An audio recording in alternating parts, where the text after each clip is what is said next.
नमस्कार प्यारे साथियों, आपका स्वागत है हमारे यूट्यूब चैनल में। और देखिए साथियों, ये वीडियो बहुत ही इंपॉर्टेंट आपके लिए होने वाला है, तो धैर्य बनाकर इस वीडियो को देखते रहिएगा। इसमें बहुत सारे क्वेश्चंस पे हम बात करने जा रहे हैं।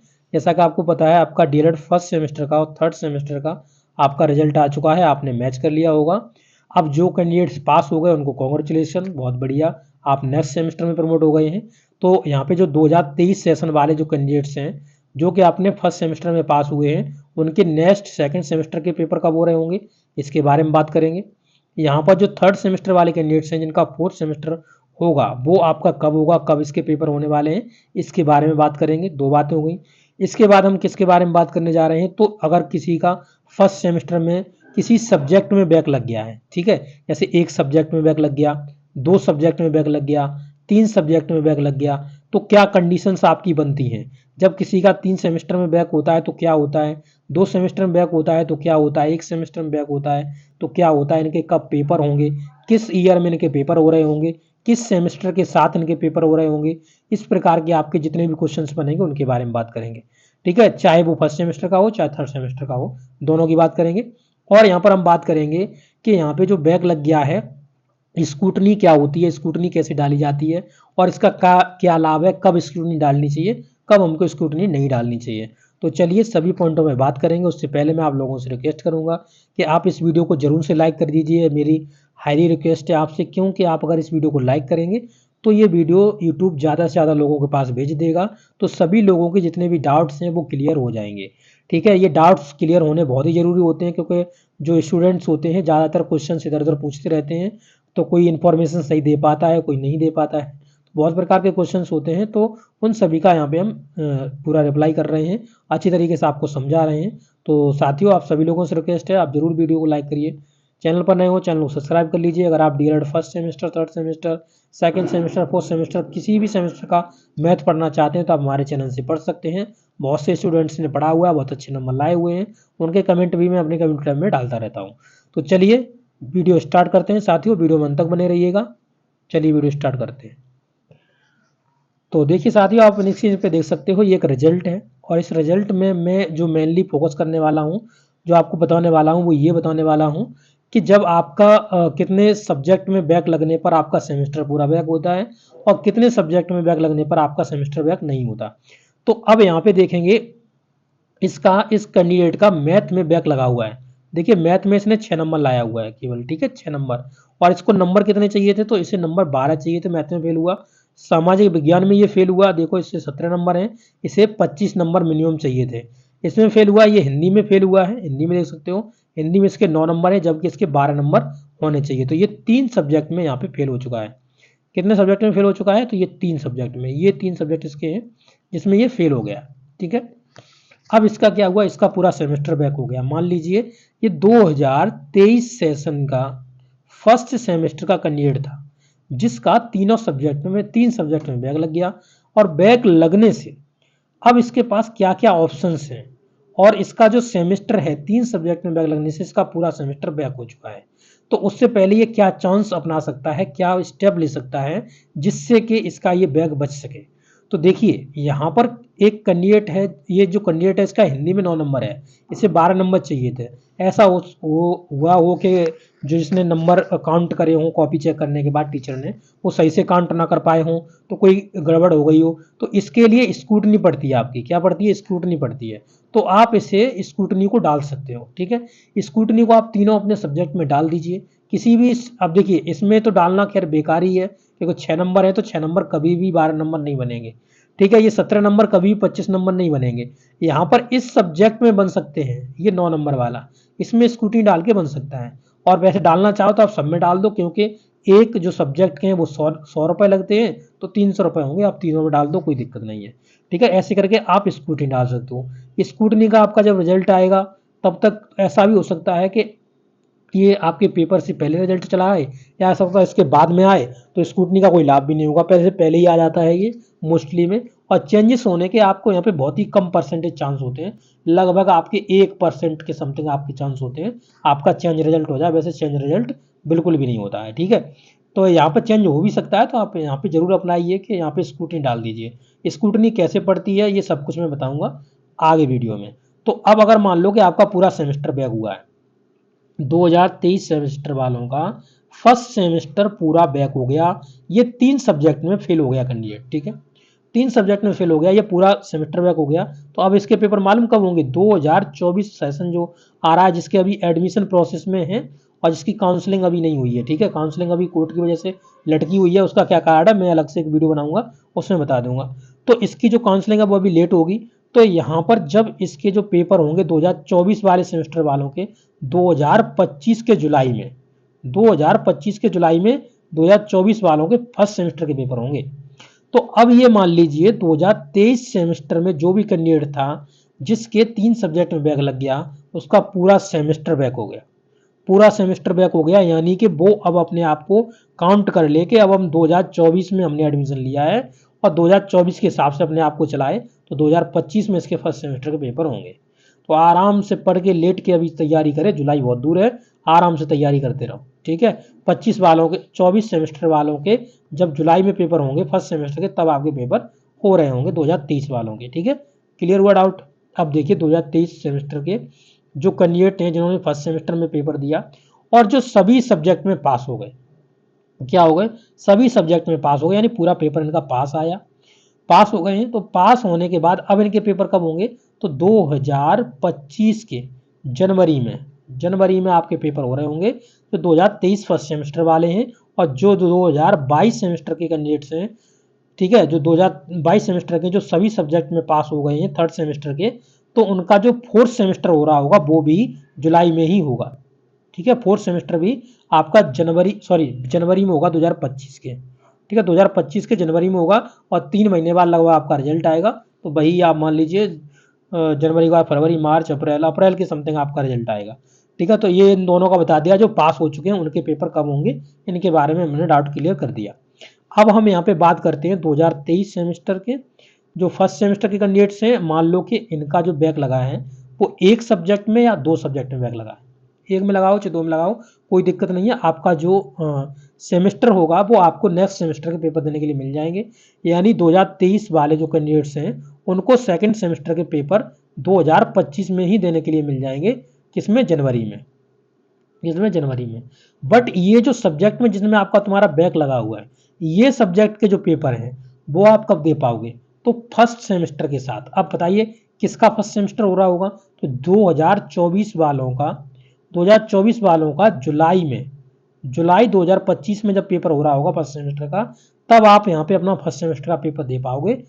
फर्स्ट सेमेस्टर में जिनमें आपकी सब्जेक्ट में बैक लगी है उन बैक वालों के पेपर दे पाओगे यहाँ पर जुलाई 2025 में 24 वालों के साथ, ठीक है। क्लियर? All doubt clear? ठीक है, 2025 वालों का क्लियर, 23 वालों का क्लियर हो गया। अब 2023 वालों का क्लियर होने के बाद हम बात करते हैं 2023 वालों पर, 2022 वालों पर। 2022 में जिनका थर्ड सेमेस्टर का भी पेपर हुआ, थर्ड सेमेस्टर का आपका रिजल्ट आया, ठीक है। फोर्थ सेमेस्टर के पेपर कब होंगे बता दिए मैंने आपको। थर्ड सेमेस्टर में आपका एक सब्जेक्ट में 2 सब्जेक्ट में अगर बैक लग गया है तो आप कब पेपर दे पाएंगे, ठीक है। तो अब जो आपके पेपर बनेंगे इन दोनों सब्जेक्ट के आप पेपर दे पाएंगे किसके साथ? तब थर्ड सेमेस्टर, किसका थर्ड सेमेस्टर हो रहा होगा? तो थर्ड सेमेस्टर 2023 वालों का, 2023 वालों का थर्ड सेमेस्टर कब होगा? थर्ड सेमेस्टर इनका होगा जुलाई 2025 में, जुलाई 2025 में। जब जुलाई 2025 में 23 वालों का थर्ड सेमेस्टर हो रहा होगा, तब 2022 वाले थर्ड सेमेस्टर वाले कैंडिडेट्स यहाँ पे पेपर दे पाएंगे, ठीक है। क्लियर है? एकदम बढ़िया तरीके से समझाया। दोनों सब्जेक्ट के आपके पेपर यहाँ पे आपको देने के लिए मिलेंगे, आपको इतना लंबा इंतजार करना पड़ेगा। आप स्कूटी डाल सकते हो, मैंने बता दिया, आप जितने भी सब्जेक्ट में फेल हो सबकी स्टूडेंट डाल दीजिए। अगर आपका चेंज हो जाता है तो बहुत बढ़िया बात है, अगर चेंज नहीं होता तो आपको ये प्रोसेस अपनानी पड़ेगी जो मैं आपको यहाँ पे बता रहा हूँ, ठीक है। क्लियर हुआ?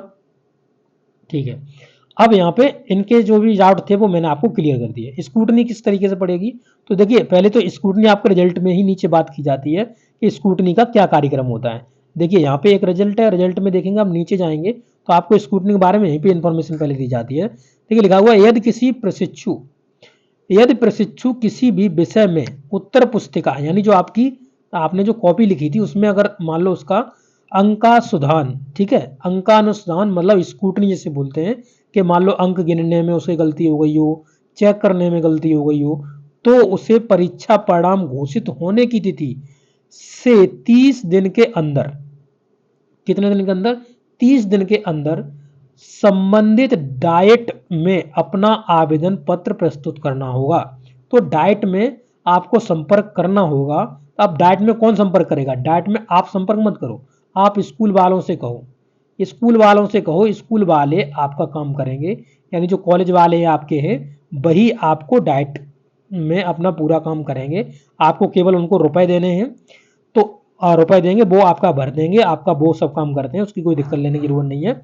प्रशिक्षु अधिकतम 2 विषय की अंकानुसंधान कर सकता है, स्कूटी डाल सकता है। कितने सब्जेक्ट की करा सकता है? 2 सब्जेक्टों की करा सकते हो। तो आप 3 सब्जेक्ट में नहीं करा सकते, तो 2 सब्जेक्ट में आप करा सकते हो, 2 सब्जेक्ट में करा लेना, ठीक है, जिनमें आप करीब हो। मैंने आपको बताया कि अगर मान लो 12 नंबर मिनिमम पास मार्क्स है और आपका अगर 9 है, ठीक है, 8 है, तो भी आप इसमें स्कूटी डाल देना, ठीक है। और अगर आपका 11 है फिर भी आप स्कूटी डालना, तो 12 भी हो सकता है, इनका भी 12 बन सकता है। और मान लो कोई दिक्कत हुई हो तो 2 में आप स्कूटी डाल सकते हो, 3 में नहीं डाल पाओगे, ठीक है। देखिए, प्रशिक्षु अंकानुसंधान स्कूटनी शुल्क 100 रुपए। तो 100 रुपए है आपका, 100 रुपए प्रति प्रश्न पत्र। प्रति प्रश्न पत्र का मतलब समझ रहे हो?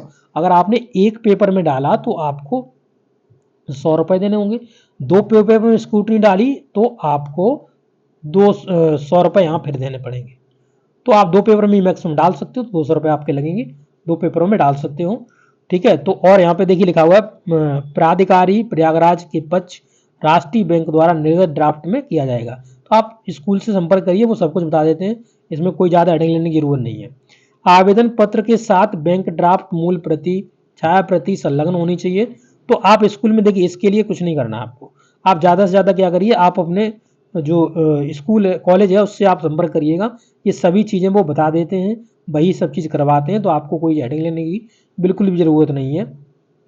और देखिए इसमें एक ने कहा है, आगे देखेंगे किसी भी विषय में उत्तर पुस्तिका की अंकानुसंधान स्कूटनी केवल एक बार ही दी जा सकती है, यानी एक बार ही आप डाल सकते हो, बार बार नहीं डाल पाओगे। एक बार डाल दिया, आपकी चेक हो गई, आपके चेंजेस नहीं हुए तो आप फिर नहीं डाल सकते। प्रयोगात्मक कार्य के मूल्यांकन में अंकानुसंधान, अगर आपका किसी प्रैक्टिकल में आपका गड़बड़ा गया कोई चीज़, ठीक है, आपको उसमें कम नंबर मिले या कुछ भी हुआ, तो आपका का प्रावधान नहीं है, तो इसमें कोई भी प्रावधान नहीं है, आप प्रैक्टिकल में कोई भी सुधार नहीं करा सकते हो, ठीक है। केवल अपने सब्जेक्ट में जिसका आपने पेपर दिया है उसी में कर सकते हो, ठीक है। अब देखिए, परीक्षा अवधि में मेडिकल अवकाश लेने की दशा में प्रशिक्षु की अनुत्तीर्ण समझा जाएगा। अगर आपने परीक्षा नहीं दी है तो उसे नियमानुसार पुनः परीक्षा देने पर ही उत्तीर्ण किया जाएगा, ठीक है। अब देखें, यदि प्रशिक्षु अधिकतम किन्हीं 2 विषयों में लिखित परीक्षा में अनुत्तीर्ण होता है तो उसे आगे वाले सेमेस्टर में पुनः लिखित परीक्षा में सम्मिलित होने की अनुमति प्रदान की जाती है। यदि वो 2 से अधिक विषय में अनुत्तीर्ण होता है तो उसका पूरा सेमेस्टर ही दोबारा उसको देना होता है। तो मैंने बता दिया, जब आप 2 सब्जेक्ट में बैक होते हो तो आप अगले सेमेस्टर में चले जाते हो, और ये जो 2 सब्जेक्ट में बैक मारी है आपकी, ये आपको पेपर देने के लिए मिलता है नेक्स्ट में। तो हमने आपको बता दिया कब आपके पेपर होंगे, ये सब कुछ आपको बताया है। यदि प्रशिक्षु 2 विषय से अधिक विषय में देखो यहाँ क्या लिखा हुआ है, यदि प्रशिक्षु 2 विषय की लिखित परीक्षा में अनुत्तीर्ण एवं आंतरिक मूल्यांकन में डी ग्रेड प्राप्त करता है तो उसे उन विषयों में आने वाले अगले सेमेस्टर में पुनः प्रशिक्षण प्राप्त करने होगा। तो उसे फिर से पुनः जो आपका आने वाले सेमेस्टर है तो उसमें उसे क्या करना होता है, सेमेस्टर में पुनः प्रशिक्षण प्राप्त करना होता है उन चीज़ों का, ठीक है। तो ये सब चीज़ें मैंने आपको बता दी, ये आप देख सकते हो, आपका रिजल्ट है जहाँ पे सचिव जी देख सकते हो, परीक्षा नियामक प्राधिकारी प्रयागराज उत्तर प्रदेश। अब हम स्क्रूटनी बताते हैं, स्क्रूटनी के बारे में, आपके स्क्रूटनी के फॉर्म पढ़ने लगे हैं और उसका क्या आपका नोटिस आया हुआ वो भी मैं उसको पूरा बताता हूँ, किस तरीके से आपको डलवानी है सब कुछ बता रहा हूँ, ओके। तो चलिए पहले स्क्रूटनी का फॉर्म दिखाता हूँ। तो देखिए साथियों, यहाँ पर आप स्क्रीन पे देख सकते हो, ये है आपका नोटिस स्क्रूटनी को लेकर के, स्क्रूटनी के जो फॉर्म होते हैं। प्रेषक सचिव परीक्षा नियामक प्राधिकारी उत्तर प्रदेश प्रयागराज, ठीक है, पीएनपी से आपका है ये। अब यहाँ पे देखेंगे, सेवा में समस्त उप शिक्षा निदेशक प्राचार्य जिला शिक्षा एवं प्रशिक्षण संस्थान यानी डाइट उत्तर प्रदेश, समस्त प्राचार्य प्रबंधक निजी बीटीसी प्रशिक्षण संस्थान उत्तर प्रदेश, ठीक है, इनको ये प्रेषित किया गया है, सेवा में इनके बारे में बात की जा रही है। पत्रांक, इसमें देखिए क्या लिखा हुआ है, तो यहाँ पे देखेंगे पत्रांक गोपनीय डीएलएड बीटीसी अंकानुसुदान, ठीक है, इसका ये पत्रांक दिया गया है। नवंबर देखिए 11 नवंबर 2024 कल ही आ गया था ये। डीएलएड बीटीसी प्रथम सेमेस्टर तृतीय सेमेस्टर में अगस्त 2000 के अंकानुसुदान हेतु यानी स्कूटनी के लिए ऑनलाइन आवेदन पूरित किए जाने के संबंध में यहाँ पे नोटिस दिया जा रहा है। देखिए क्या लिखा हुआ है, देखेंगे, देखिए लिखा हुआ महोदय उपर्युक्त विषय एक आपको अवगत है कि डीएलएड बीटीसी प्रथम सेमेस्टर तृतीय सेमेस्टर की परीक्षा अगस्त 2024 का परीक्षा फल 9 नवंबर को घोषित किया जा चुका है। डीएलएड बीटीसी पाठ्यक्रम में विद्यमान व्यवस्था के अनुसार परीक्षा में सम्मिलित होने वाले अभ्यर्थियों के अंकानुसुदान यानी स्क्रूटनिंग हेतु ऑनलाइन आवेदन पत्र निबंधित किए जा रहे हैं। अंकानुसुदान हेतु ऑनलाइन आवेदन पूरित करने कर अधो हस्ताक्षरित कार्यालय को प्रेषित किए जाने के लिए विस्तृत दिशा निर्देश आपको दिए जा रहे हैं। यहाँ पे दिशा निर्देश पढ़ेंगे किस तरीके से आपको प्रोसेस को अपनाना है। देखिए यहाँ पे लिखा हुआ है नंबर 1, देखिए बीटीसी प्रशिक्षण 2015, डीएलएड प्रशिक्षण 2018, 21, 23 अभ्यर्थियों के अंकानुसुदान ऑनलाइन आवेदन हेतु वेबसाइट इतने पर, ठीक है, तो आप अपना सेशन देख लीजिए 2015 वालों का सेशन, 18, 21, 23 वालों का पूरित किया जाना है। तो ये 2023 सेमेस्टर वालों के लिए है। अगर आप स्कूटी डालना चाह रहे हैं 2 सब्जेक्ट में तो आप यहाँ से इस साइट से डालेंगे। 2018 वाले डाल सकते हैं, 2021 वाले और 2015 वाले, ठीक है, ये आपकी साइट है, ये साइट आप देख सकते हैं। स्कूल में संपर्क करिएगा तो वो आपको सब कुछ कर देंगे, आपका कोई दिक्कत आपको लेने की जरूरत नहीं है, ठीक है। अब देखिए डीएलएड प्रशिक्षण 2017-19, डीएलएड प्रशिक्षण 2022 वालों का 3rd सेमेस्टर था, ठीक है। अभ्यर्थियों के अंकानुसुदान ऑनलाइन आवेदन हेतु वेबसाइट आप देख सकते हो, यहाँ पे ये वेबसाइट है किसके लिए, 2022 वालों के लिए, 19 वालों के लिए, 17 वालों के लिए। आप समझ रहे हो कि 2017 वाले अभी भी भटक रहे हैं इधर, स्कूटी डाल रहे हैं, अभी भी बैक पेपर दे रहे हैं, ठीक है। तो इतना लंबा जाता है, अगर आप बैक होते ना सेमेस्टर तो आपकी मट्टी छट जाती है बीटीसी में। अगर आप ऊपर देखोगे तो ऊपर यहाँ पे देखो 2015 वाला घूम रहा है अभी इधर, देखो यहाँ पे 2015 और क्या आने वाला है 2025, 2015 वाला अभी बीटीसी कर रहा है, जबकि 2025 चल रहा है, 2018 वाला कर रहा है अभी भी, 2019 वाला देखेंगे, 2017 वाला देखेंगे, ये 2022 वाले के तो अभी न्यू सेशन है। तो बीटीसी देखिए कब तक चलती रहती है और कब तक आपको वेट करना पड़ता है, बहुत लंबा वेट करना पड़ता है बैक लगने पर, ठीक है, ये चीज़ याद रखिएगा अच्छे तरीके से। अब देखिए लिखा हूँ उपरोक्त सेमेस्टर में अंकानुसुदान आपके 15/11/2024 से और 29/11/2024 तक आपके जो आवेदन हैं उन्हें पूरित करना है। उसके उपरांत आपका किसी भी परिस्थिति में आपका जो अतिरिक्त समय आपको नहीं दिया जाएगा, तो ऑनलाइन माध्यम से आप अतिरिक्त किसी परिस्थिति में ऑफलाइन आवेदन आपके स्वीकृत नहीं किए जाते हैं, तो ऑनलाइन ही आपकी स्कूटनी डाली जाती है। कॉलेज वाले आपकी स्कूटनी डाल देंगे, आपको संपर्क करना, आपको उनको पैसे देने हैं, आपकी स्कूटनी पड़ जाएगी, ठीक है। अब यहाँ पे आगे देखिए क्या कहा हुआ है इन्होंने, संबंधित जिला शिक्षा एवं प्रशिक्षण संस्थान एवं निजी संस्थान दोनों संस्थानों के प्रशिक्षुओं के ऑनलाइन आवेदन पत्र पूरित करने हेतु उक्त वेबसाइटों के कॉलेज लॉगिन पर क्लिक करके तदुपरांत स्क्रीन पर दिए गए नाम पर पासवर्ड यानी कॉलेज वाले जो हैं अपनी आईडी से लॉगिन करेंगे, उसके बाद अप्लाई करेंगे, ठीक है। संबंधित जिला शिक्षा एवं प्रशिक्षण संस्थान डाइट लॉगिन के माध्यम से कॉलेज द्वारा किए गए आवेदनों को दिनांक 30/11/2024 तक अप्रूव या रिजेक्ट कराना होगा। तो जो कॉलेज वाले होते हैं उन्हें अप्रूव कराना पड़ता है डाइट से, ठीक है, तो वो अप्रूव कराएंगे। समस्त संस्थानों द्वारा डीएलएड प्रशिक्षण 2017-2019 प्रशिक्षण शुल्क संबंधित परीक्षा नियामक प्राधिकारी उत्तर प्रदेश के खाता संख्या, इसमें आपके ये पैसे डालेंगे कॉलेज वाले, तो आपको कुछ नहीं करना है, कॉलेज वालों का सब हेडिंग है, तो आपको बिल्कुल भी इसमें नहीं, देखिए उनका सब डिटेल दिया गया है, ठीक है। यहाँ पे 7वां महत्वपूर्ण पॉइंट देख सकते हैं, देखिए, और यहाँ पे देखिए कहा हुआ है में जमा करना किया जाएगा प्रशिक्षुओं के, यहाँ पे देखिए इनके 150 रुपये लिए जा रहे हैं, ठीक है, प्रति प्रश्न पत्र के हिसाब से। महत्वपूर्ण डीएलएड बीटीसी 2015, 18, 21, 23 परीक्षा शुल्क निर्धारित वेबसाइट इतने पर ऑनलाइन किए जाने की व्यवस्था की गई है। परीक्षार्थियों के 150 रुपये 150 रुपये प्रति विषय के देय होंगे। तो यहाँ पे ये भी 150 रुपये चिल्ला रहे हैं, वहाँ पे पहले ये 100 रुपये हुआ करते थे, अब ये 150 कर दिए। 150 आपके 300 हो जाएंगे, ठीक है। अगर 150 ले रहे हैं तो 300 रुपये आपसे कॉलेज वाले लेंगे, आपका ये सब कुछ कर देंगे, आपका स्क्रूटनी बढ़ देंगे। और भरने के बाद आपका इसमें चेंज होता है नहीं होता चेंज, इसमें क्या होता है, केवल कॉपियों को फिर से इनकी गणना कर ली जाती है, इनके काउंटिंग कर लिए जाते हैं। आपके जो नंबर है वो कहीं गड़बड़ तो नहीं उन्होंने दे दिए, तो वही चीज़ होती है। इसमें चेंजेस होने के मैंने आपको बता दिया, जो परसेंट आपके चांस होते हैं वो 1% चांस है बस, ठीक है। अन्यथा तो आपको आगे पेपर देने ही देने हैं। तो मैंने आशा करी है कि आपको पूरे क्वेश्चन के आंसर दे पाया हूँ। अगर अभी भी कोई आपका क्वेश्चन रह गया है, आप उसका आंसर चाहते हो, तो कमेंट बॉक्स में कमेंट करिएगा। कमेंट करोगे रिप्लाई कर दूंगा, अगर रिप्लाई नहीं कर पाया तो एक कोई वीडियो बना के नया आपको पूरा समझा दूंगा। ओके, ये वीडियो बनाने में बहुत मेहनत लगी है, तो ज़रूर दोस्तों इस वीडियो को शेयर करिए अपने दोस्तों के साथ, लाइक करिएगा। चलिए मिलते हैं नेक्स्ट वीडियो में, थैंक यू।